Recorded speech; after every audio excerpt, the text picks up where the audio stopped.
Welcome to The Faithful Steward. This is a podcast all about sharing biblical wisdom and practical insights in order to help church leaders pursue and teach financial freedom as part of Christian discipleship. We believe this is a spiritual conversation, and this is a place where the church needs to lead the way in order to move our communities forward in how we steward God's resources. I'm your host, James Lenhoff, and I am so passionate about this conversation and helping leaders have the confidence to step into it.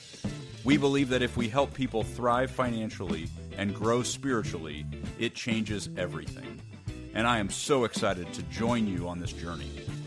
This podcast is brought to you by Good Sense. If you'd like more information about what we're up to, you can go to our website at goodsensemovement.org. All right, let's get started with today's conversation. Well, I hope you all had a wonderful Thanksgiving. I hope you had fantastic time around a table with family and friends, and that you were just overwhelmed by gratitude. You know, one of the things that I think is such an incredibly important ingredient for us as we think about being faithful stewards is gratitude.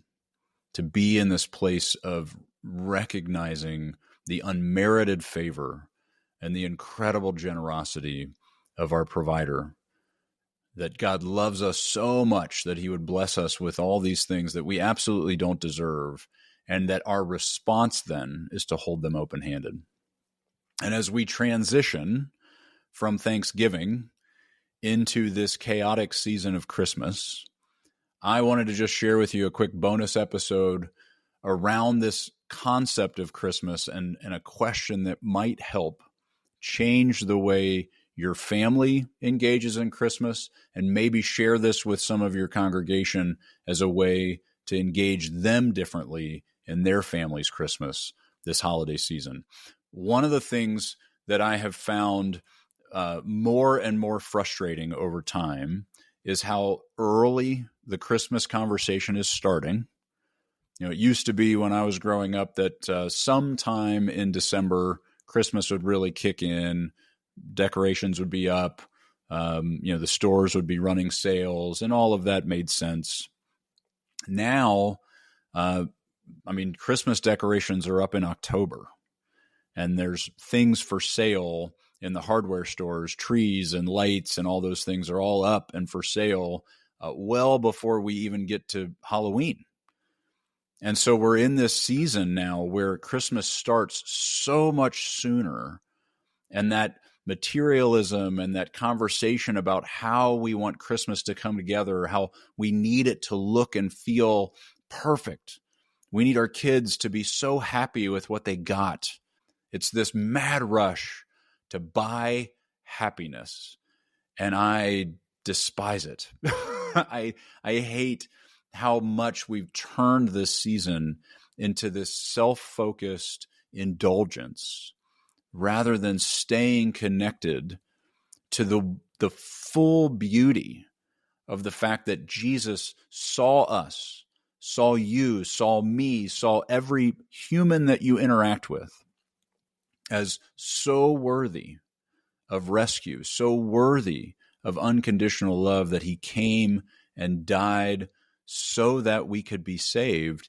And we should be celebrating in this Christmas season the delight, the beauty of him wanting relationship with us so badly that he came here to accomplish that goal.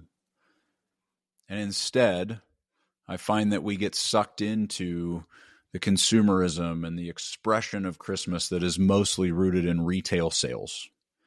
Right? We've talked about this idea of the lure of more, that there's this perpetual draw to the next version of the thing, the next upgrade, the newest tech gadget, the next nicer clothes, the next nicer car. We're constantly being drawn through discontent to the next purchase that fuels so much of our consumer economy.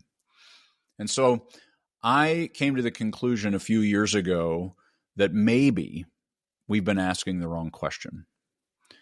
Probably a lot like me, when it came to this time of year, you would turn to your family, to your kids, to your siblings, and you would ask the question, what do you want for Christmas? What do you want for Christmas?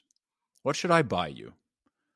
Give me the SKU number, give me the model that you want, give me the toy, give me the detail of what it is that you're trying to buy. Give me an Amazon list where I can just click on it and have it Prime delivered the next day.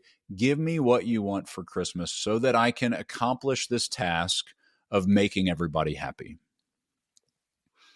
How long have we been asking that same question? What do you want for Christmas? What do you want for Christmas? And no different in any of the families in church, right? We're not asking a different question. We're asking the same question everybody that celebrates Christmas is asking. What do you want for Christmas? All the songs that we sing reinforce what we want, that it's all about what I want to have, to buy, to experience. I mean, I think about the song Santa Baby, that Eartha Kitt song that's just this constant list of all the things that I want, right? And yes, that's extreme, but I feel like we get sucked into that same trap. And maybe it's rooted in the question.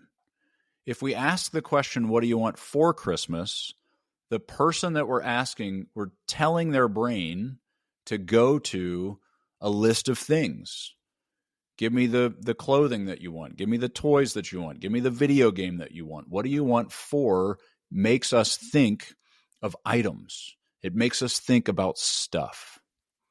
And so several years ago, almost on a whim, I decided to stop asking that question. And I turned to my kids and I said, we're not going to do the for Christmas question anymore. What I want to know is, what do you want from Christmas? And that may sound like an insignificant change to that question, but in our experience, it's changed everything. Because the question, what do you want from Christmas, makes our brains start to think about the experiences we want, the closeness we want to experience, the traditions that we want to do.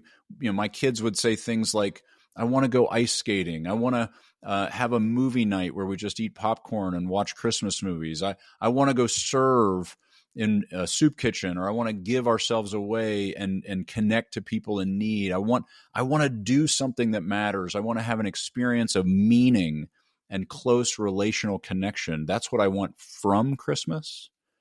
And so often we're trying to buy that. We're trying to actually manufacture that by having a bunch of presents under the tree and having people feel this sense of joy and delight because they got the thing that they had asked for Christmas. But what we actually want from Christmas is joy. What we want from Christmas is connection. It's family. It's togetherness. What we want from Christmas actually doesn't require any of the stuff we want for Christmas. And a lot of times the money that we're spending on the for gets in the way of us being able to actually extract what we want from Christmas. And so what I want to encourage you with as we transition into this shopping season and the chaos of all the materialism as Christmas comes around, maybe try this out. Maybe go to your family and ask them what they want from Christmas. See what they say. It might surprise you that what they want from is more meaningful. It's more thoughtful. It takes more time. It certainly takes more intentionality. But it would be so much more special, so much more beautiful. And when I turn to my kids and I say, okay, well, if we want these things from Christmas, then that means we're not going to get a lot of things for Christmas.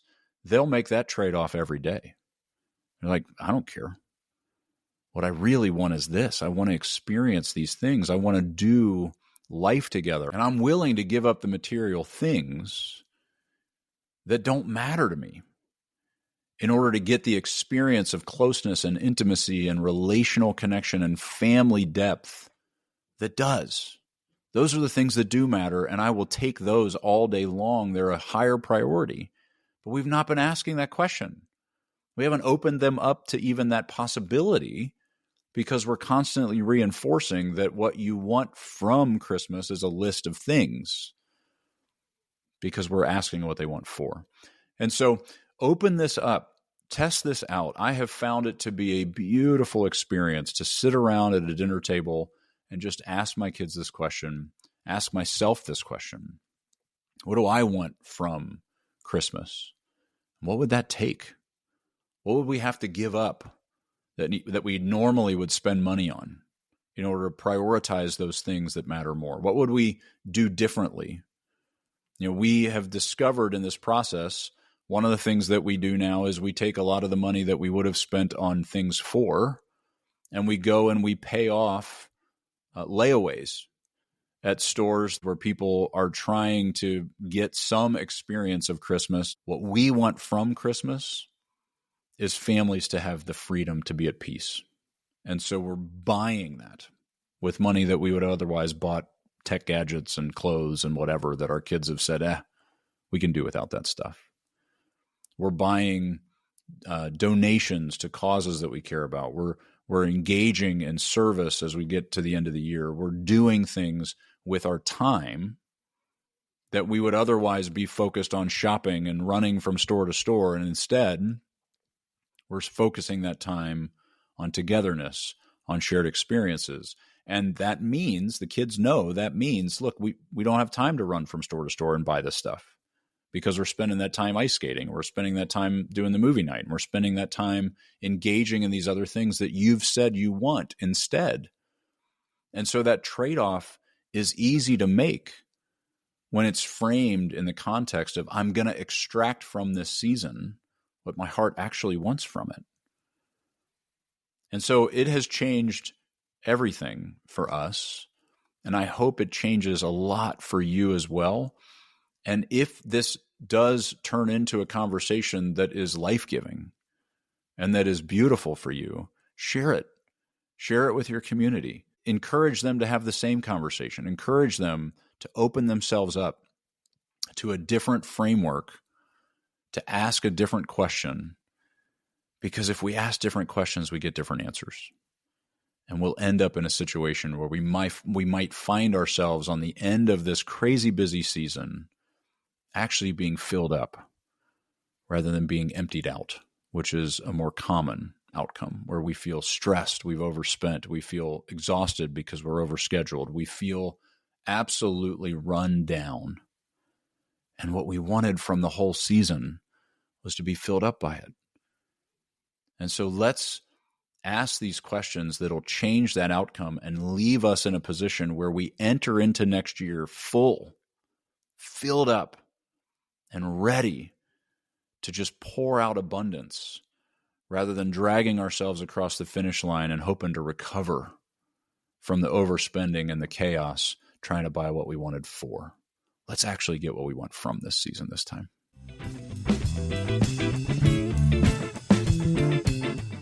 Well, thank you so much for listening to the Faithful Steward podcast. Be sure to check out the show notes for links and other information that we mentioned in today's episode.